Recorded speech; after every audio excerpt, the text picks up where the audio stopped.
My dear friends, it was 15 days after the atom bomb destroyed the entire city of Hiroshima in Japan, leaving 80,000 dead and countless wounded. A Jesuit priest named Father Pedro Arupe, who was the novice master at that time in the nearby seminary, he was making his usual rounds of the street with food, with bandages, and with medicines for the helpless victims. And when he came across a small hut, he found a young Christian girl named Nakamura San with pus oozing out from her wounds all over her body. And when father sought to clean her wounds, the flesh just fell off. And because it was already rotten and because it was swarming with tiny wounds, father knelt down by her side, dumb with horror and with compassion. He looked at her, and immediately this small girl opened up her eyes, and with eager joy she asked father, "Father, I have been holding my life for this moment. Have you brought me Holy Communion?" "Yes." And father nodded, "Yes."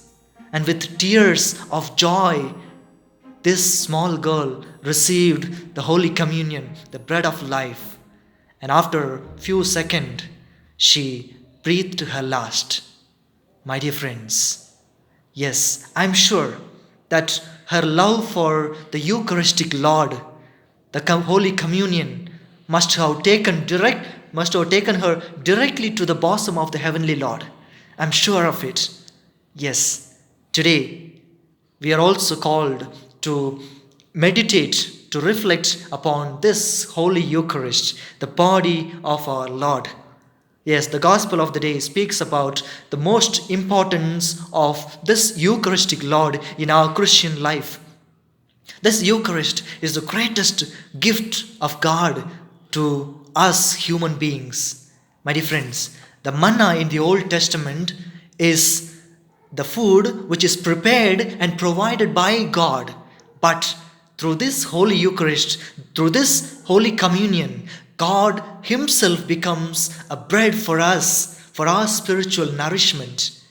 And we know the famous saying as it goes, "You become what you eat." And therefore, when we consume this bread of life into ourselves, we are not supposed to remain the same. We need to be transformed into Christ Himself.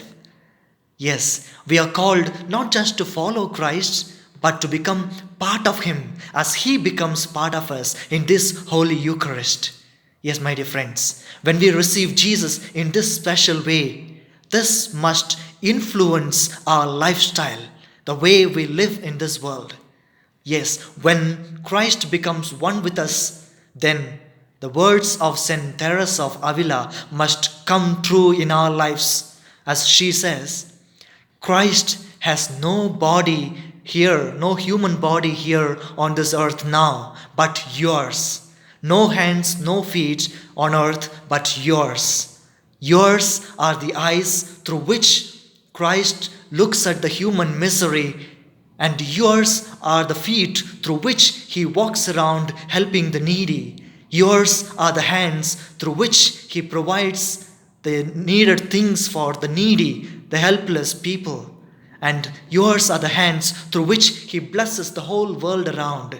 And you are His body. You are the body of Christ. And you are Jesus Himself."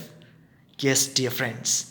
Now that we have no access to this heavenly bread, we don't have access at this moment of lockdown, we have unfortunately lost this opportunity to receive the Eucharistic Lord into our hearts and homes. But still, yet we can receive the Lord. If you have a deep desire for the Lord, if you have the deep faith in the Lord, you can still receive Him even today spiritually. You can receive the communion spiritually through spiritual communion with a strong desire and faith in Jesus. Yes, as you receive today the Lord through this spiritual communion, let us become like Christ in this modern world. And may you be Jesus in your family and in the society wherever you live. May God bless you. Amen.